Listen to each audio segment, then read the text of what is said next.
एक passenger train station पर रुकती है और जैसे ही वो ट्रेन रुकती है तो उसमें 7-8 किन्नर लोग अंदर घुस जाते हैं और अंदर बैठे यात्रियों से पैसे मांगने लगते हैं।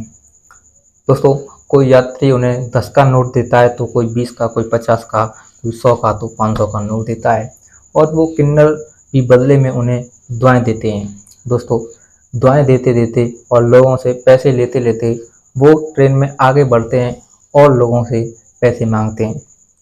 तभी वो एक सीट पर बैठी लड़की के पास जाते हैं और उससे पैसे मांगने लगते हैं और उसे दुआएं देते हैं।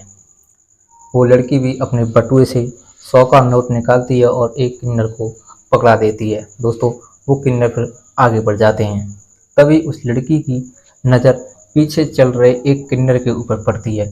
दोस्तों, उसे देखने के बाद वो लड़की सीट से खड़ी हो जाती है और उस किन्नर पर शक करने लगती है।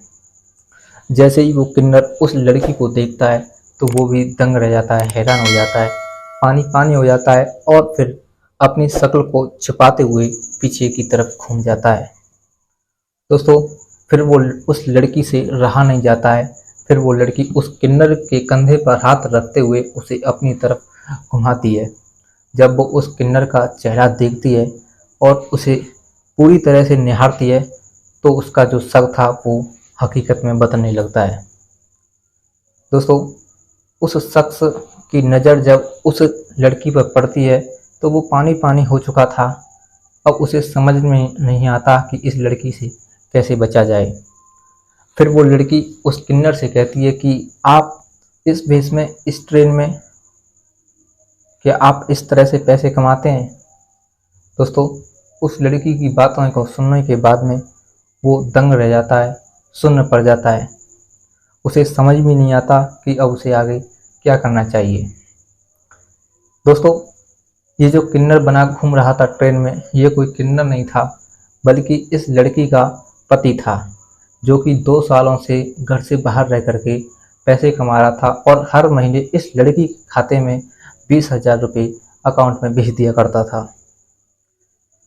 दोस्तों, जब इस लड़की ने अपने पति को किन्नर बनी हालत में देखा तो वो दंग रह गई और फिर उसने उसे सवाल जवाब किए। नमस्कार, प्रणाम। क्राइम वार्ता के इस नए अध्याय में, नई कहानी में आपका स्वागत है। आज एक ऐसी सच्ची घटना, सच्ची कहानी जिसने पूरे समाज को शर्मसार कर दिया। एक ऐसी घटना जो कि लोगों का पेशा नहीं बल्कि मजबूरी है। उस मजबूरी का फ़ायदा उठाते हुए उस गिरोह में शामिल हुआ और फिर लोगों के साथ मिलकर के लोगों से पैसा वसूलने लगा, पैसा ऐंठने लगा। आइए दोस्तों, जानते हैं इसकी कहानी इस वीडियो के माध्यम से। लेकिन वीडियो में आगे बढ़ने से पहले आपसे वही रिक्वेस्ट है कि वीडियो को थोड़ा सा लाइक कर दीजिए, जिससे कि वीडियो और लोगों तक पहुंचे, और कमेंट शेयर भी जरूर कीजिए। चलिए दोस्तों, कहानी शुरू करते हैं। दोस्तों, जब इस लड़की ने अपने पति को किन्नर की हालत में देखा तो दंग रह गई। फिर उसने अपने पति से पूछा कि ऐसा क्यों करते हो, तो पति ने जो जवाब दिया उसे सुन करके आप दंग रह जाएंगे। दोस्तों, पति कहता है कि मेरे पास कमाने का कोई ऑप्शन नहीं था, मैं जो भी कमाता था वो तुम्हारे श्रृंगार में, खान पान में ही खर्च हो जाया करता था। मैं परेशान हो गया था और इसी परेशानी में चूर होते हुए मैंने ये डिसीजन लिया। दोस्तों, पत्नी ने जब पति के मुंह से ये सुना कि उसके लिए जो वो कमाई करता था वो पर्याप्त नहीं थी, फिर उसकी भी आंखों से आंसू आ जाते हैं। दोस्तों, थोड़ी देर बातचीत करने के बाद जो और पैसेंजर बैठे थे ट्रेन में, उन्हें अब उस जो किन्नर बना बैठा था उस पर शक होने लगता है और फिर सभी पैसेंजर लोग उसके पीछे उसे पीटने के लिए दौड़ पड़ते हैं। वो अपनी पत्नी का हाथ पकड़ते हुए तुरंत ही उस स्टेशन पर उतर जाता है। दोस्तों, दरअसल जो लड़की थी इसका नाम कुमकुम था और जो इसका पति जो किन्नर बना घूम रहा था इसका नाम राज होता है। दोनों एक गरीब परिवार से थे। इनकी 20-20 हजार रुपये जमा करके सम्मेलन में शादी कराई गई थी इनके माता पिता के द्वारा। ये जो राज होता है ये चूड़ी बेचने का काम करता था, साथ ही महिलाओं को चूड़ी बेचने के साथ पहना करके जाता था। दोस्तों, इस तरह से उसका जीवन निर्वाह चलता है। क्या होता है कि जो चूड़ियों का व्यापार होता है ये अक्सर शादी विवाह या कोई प्रोग्राम होता है तभी ज़्यादा चलता है, तभी ज़्यादा फल फूलता है। तो जो राज होता है वो महीने में कुछ ही पैसे कमा पाता था, जिससे केवल उसका घर ही चल पाता था। अब उसे बहुत ज़्यादा टेंशन होने लगी, क्योंकि अब वो उसका एक पेट नहीं बल्कि उसके अब दो पेट उठ चुके थे। उसकी अब पत्नी कुमकुम भी उसके साथ रहने लगी थी। दोस्तों, फिर ऐसा ही चलने लगता है। महीने में केवल उसे 10 या 5 दिन ही काम मिलता, जिसमें से वह केवल 4 से 5 हज़ार रुपये ही कमाया करता। ऐसे ही उसका गुजारा होता रहता है। जब वो घर पर ही अधिक समय बिताता तो उसकी पत्नी ने उसे कहा कि तुम और कोई काम देख लो, इस काम से अगर गुजारा नहीं होता है तो तुम्हें और कोई भी काम करना चाहिए। दोस्तों, जो राज होता है उसे कोई काम करना आता नहीं था, तो इसीलिए वो अपनी पत्नी को डांट देता है कि तुम अपना काम करो, मुझे अपना काम करने दो। दोस्तों, इन सब बातों को सुनने के बाद में कुमकुम को बहुत बुरा लगा। फिर उसने अपने पति राज को खड़ी खोटी सुनाई कि जब कमाना नहीं आता तो मुझसे शादी क्यों की। अब पत्नी तुम्हारे घर में है तो तुम्हें कमाना भी आना चाहिए, उसके लिए पेट भर तुम्हें भोजन की व्यवस्था भी करनी पड़ेगी। दोस्तों, मतलब क्या होता है कि जो कुमकुम होती है वो अपने पति राज को बहुत ही बुरा भला कहती है, उसके खानदान तक को गाली देने लगती है कि तुम्हारा खानदान तो ऐसा है वैसा है। दोस्तों, इस बात को सुनने के बाद में राज को बहुत ही तेज गुस्सा आने लगता है, और इसी गुस्से में आग बबूला होते हुए वो अपनी पत्नी कुमकुम को बहुत तेज पीट देता है। दोस्तों, अगर कोई भी महिला अपने पति के द्वारा या किसी भी शख्स के द्वारा पिटती है तो उसकी जो पिटने की असली वजह होती है वो होती है उसकी जुबान। उसकी कड़वी जुबान से बहुत ही ज़्यादा गलत बातें निकल जाती हैं, जिससे कि वो पिटने के काबिल हो जाती है और पिटती है। तो ऐसा ही होता है कुमकुम के साथ में। कुमकुम भी अपने पति को और पति के खानदान के बारे में बुरा बोल देती है, तो अपने पति राज द्वारा पिटती है। दोस्तों, राज को जो कहीं तक उसकी पत्नी ने बातें कही थी, कहीं तक वो सच भी थी, क्योंकि राज को केवल एक ही काम करना आता था।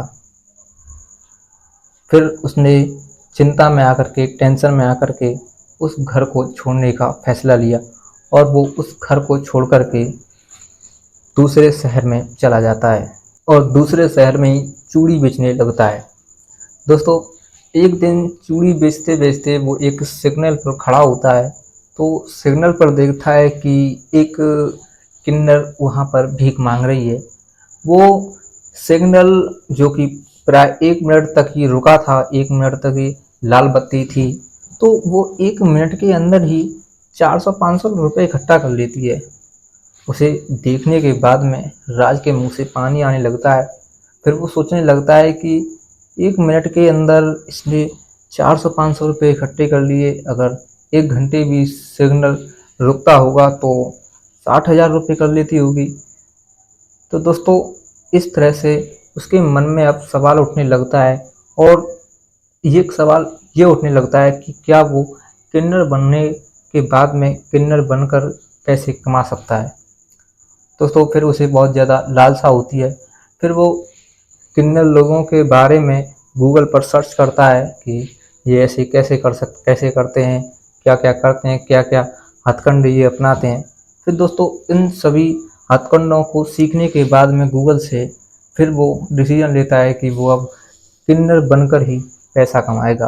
दोस्तों, फिर वो अपने लिए एक साड़ी मंगाता है, एक रेजर मंगाता है, जिससे कि अपनी दाढ़ी और मूंछों के बालों को छील लेता है, और फिर अपनी छाती और अपने पेट के बालों को भी साफ कर लेता है। इस तरह से वो पूरी तरह से एक किन्नर बन जाता है। और दोस्तों, फिर किन्नर बनने के बाद में सिग्नल पर बस स्टैंड पर, रेलवे स्टेशनों पर हाथ जोड़ जोड़ करके, हाथ पीट पीट करके पैसा कमाने लगता है।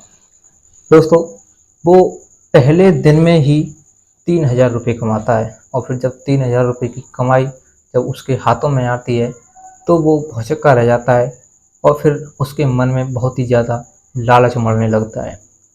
दोस्तों, इसी लालच में आकर के वो डिसीजन लेता है कि अब वो किन्नर बनकर ही पैसा कमाएगा। दोस्तों, फिर वो पैसा कमाने भी लगता है। एक महीने में 40,000 रुपये कमाता है, जिसमें से 40,000 में से आधे पैसे अपनी पत्नी के अकाउंट में भेज देता है।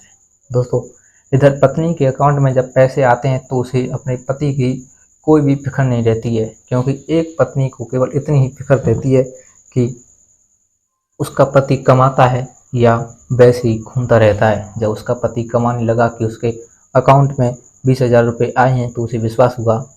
फिर उसने अपने पति के बारे में सोचना और जानना ही छोड़ दिया कि उसका पति क्या करता है और क्या नहीं करता है।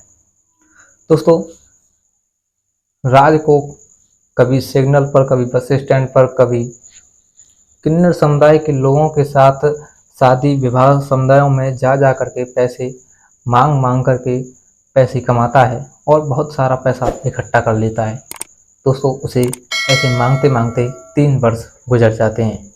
इन 3 वर्षों के गुजरने के बाद में जो उसकी पत्नी कुमकुम होती है वो अपने पति को बहुत ही ज़्यादा मिस करती है, क्योंकि जो राज था वो पैसों के लालच में 3 सालों के अंदर एक भी दिन अपनी पत्नी कुमकुम के पास नहीं गया था, अपने घर नहीं गया था। फिर पत्नी को अपने पति की चिंता होने लगी कि उसका पति है भी या नहीं है, क्योंकि कोई पैसा उसके अकाउंट में गलती से भी डाल सकता है हर महीने। दोस्तों, फिर कुमकुम को चिंता होने लगी।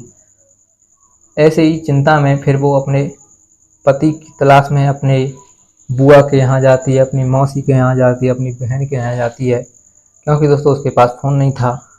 तो जाते जाते वो उन रिश्तेदारों से पूछती है कि उसका पति वहाँ आया था क्या कमाने के लिए, लेकिन सबसे यही आता है कि वहाँ नहीं आया। फिर दोस्तों, जो कुमकुम होती है उसे बहुत ही ज़्यादा धक्का लगता है। फिर वो एक दिन ट्रेन से ही अपने घर लौटती है, और घर लौटते लौटते उसकी मुलाकात ट्रेन में अपने पति राज से हो जाती है। राज को जब उसने किन्नर की हालत में उसे ट्रेन में भीख मांगते हुए, पैसे मांगते हुए देखा तो उसके होश उड़ गए। जब किन्नर की हालत में कुमकुम ने अपने पति को पहचान लिया तो राज ने भी अपनी पत्नी को पहचाना, और फिर जब पैसेंजर लोगों को ये पता चला कि ये कोई किन्नर नहीं है बल्कि एक अच्छा खासा पुरुष है, तो वो उसे मारने पीटने के लिए दौड़ पड़े। फिर राज ट्रेन में ही अपनी पत्नी को लेकर के उसी स्टेशन पर उतर जाता है और फिर अपनी पत्नी से बातचीत करने लगता है। दोस्तों, उन दोनों में फिर बहुत ही दिल को छू लेने वाली बातें होती हैं। पत्नी अपने पति राज से कहती है कि क्या तुम्हारे लिए यही काम बचा था, तुम्हारे पास कोई और काम नहीं था। राज कहता है कि कुमकुम, तुम तो जानती हो कि मेरे पास कोई काम करने का टैलेंट नहीं था, मेरे पास केवल यही टैलेंट दिखा मुझे कि मैं हाथ पीट पीट करके पैसे कमा पाऊँ, तो मैंने इस टैलेंट को दिखा करके लोगों से पैसे कमाए, और अब तुम तो बहुत खुश होगी कि तुम्हारे पास अकाउंट में हर महीने 20,000 रुपये आ जाते हैं। तो कहती है कि खुश तो हूँ क्योंकि 20,000 रुपये आते हैं, लेकिन दुखी इस बात से भी हूँ कि तुम 3 सालों तक घर एक दिन भी नहीं आए, एक बार भी तुमने फ़ोन नहीं किया। दोस्तों, फिर इसके बाद जो कुमकुम होती है उसने अपने पति को समझाया कि ऐसा काम नहीं करना चाहिए, ये बहुत ही गलत काम है, ऐसा करने से सरकार तुम्हें पकड़ सकती है, तुम्हें जेल भी भेज सकती है, क्योंकि तुम किसी का मजाक उड़ा रहे हो। दोस्तों, फिर जब इन सब बातों को पत्नी कुमकुम के मुंह से राज ने सुना तो उसे पश्चाताप होने लगा। उसने उसकी बातों को माना क्योंकि जब ट्रेन में पैसेंजर उसे मारने के लिए दौड़ पड़े थे तो उसे उस वक्त अनुभव हुआ था कि वो जो कर रहा है वो बहुत ही वास्तव में गलत काम है। दोस्तों फिर उसने अपनी पत्नी के सामने कान पकड़ के माफ़ी मांगी कि वो इन कामों को नहीं करेगा। फिर इसके बाद वो वॉशरूम में गया और वॉशरूम में जो कपड़े पहने थे, जो साड़ी पहनी थी, उसे उतारा और अपनी पत्नी से अपने कपड़े मंगवाए। दोस्तों फिर पत्नी कुमकुम उसके लिए कपड़े लेकर के गई। फिर राज ने कपड़े पहने और अपनी पत्नी के साथ हंसी हंसी से, खुशी खुशी से अपने घर आया और प्रण लिया कि वो अब कोई और काम सीख करके परिवार की जिम्मेदारियों को आगे बढ़ाते हुए जीवन निर्वाह करेगा। दोस्तों फिर दोनों इसी बात से खुश रहते हैं और जो राज होता है वो चूड़ियों का अच्छा बिजनेस खोल लेता है, अच्छी अच्छी प्रकार की चूड़ियों को बेचने लगता है और उसके पास में 2-3 और लड़के लग जाते हैं चूड़ियों को बेचने के लिए। अब दोस्तों उसका अच्छा खासा व्यापार बढ़ने लगता है। अब दोनों बहुत ही खुश रहते हैं, उनकी लाइफ सेटल हो जाती है। दोस्तों कैसी लगी कहानी? अगर कहानी अच्छी लगी हो तो वीडियो को लाइक कर दीजिए। इस कहानी को आपके सामने लाकर मेरा उद्देश्य किसी की भावनाओं को ठेस पहुंचाना नहीं है। अगर किसी की भावनाओं को ठेस पहुंची हो तो मैं उसके लिए माफ़ी मांगता हूं, लेकिन मेरा उद्देश्य केवल इतना है कि आप इस कहानी के माध्यम से कुछ सीखें कि आपको जीवन में क्या करना चाहिए और किन गलत कामों से बचना चाहिए। तो इस कहानी के द्वारा मैं आप सभी से केवल यही कहना चाहूँगा कि किन्नर समुदाय के जो लोग होते हैं वो भी हमारे समाज का एक हिस्सा होते हैं। उन्हें भी इस समाज में सिर उठा करके जीने का अवसर मिलना चाहिए। दोस्तों भगवान ने जैसा हमें बनाया है हम उसके अनुरूप ही चल सकते हैं, उसके अनुरूप ही घूम सकते हैं। हम अपने शरीर में किसी भी प्रकार की कोई भी चेंज नहीं कर सकते हैं। इसीलिए हमें किसी का भी मजाक नहीं उड़ाना चाहिए। भगवान ने हमें जैसा बनाया है उसी प्रकार से जीना चाहिए। ये जो किन्नर समुदाय के लोग होते हैं इन्हें हम जैसे ही लोग अपने साथ नहीं रखते हैं, अपने साथ ना ही स्कूल में पढ़ने देते हैं, ना ही किसी संस्थान में किसी जगह पर काम करने देते हैं। फिर दोस्तों इन्हें मजबूरी में ही लोगों से पैसे मांगने लगते हैं। दोस्तों अब ये मजबूरी नहीं होती है बल्कि ये उनका खौफ होता है, इनका डर होता है। क्योंकि जब इन्हें कोई समाज का शख्स काम करने देगा नहीं, स्कूल में पढ़ने देगा नहीं, तो ये फिर पेट पालने के लिए करेंगे भी क्या। अब इन्हें खौफ में ही, मजबूरी में ही पैसे मांगने पड़ते हैं और दोस्तों हमें देने भी पड़ते हैं। हमें इन किन्नरों की हेल्प करनी चाहिए, इन लोगों का हमेशा साथ देना चाहिए। क्योंकि दोस्तों जब 1999 में कारगिल का युद्ध हुआ था तो कोई भी शख्स आगे बढ़ कर के नहीं आया था। इन्हीं किन्नर समुदाय के लोगों ने पैसे जमा करके, चंदा इकट्ठा करके हम जो भारतीय सैनिक थे उनके लिए पैसे भेजे थे। तो हमें इन समुदाय के लोगों की हमेशा सहायता करनी चाहिए। दोस्तों इनकी दुआएं बहुत ही कारगर होती हैं। तो दोस्तों इन्हीं शब्दों के साथ आपसे विदा लूँगा। मिलता हूँ अगली ऐसी सच्ची घटना के साथ। तब तक के लिए जय हिंद, जय भारत।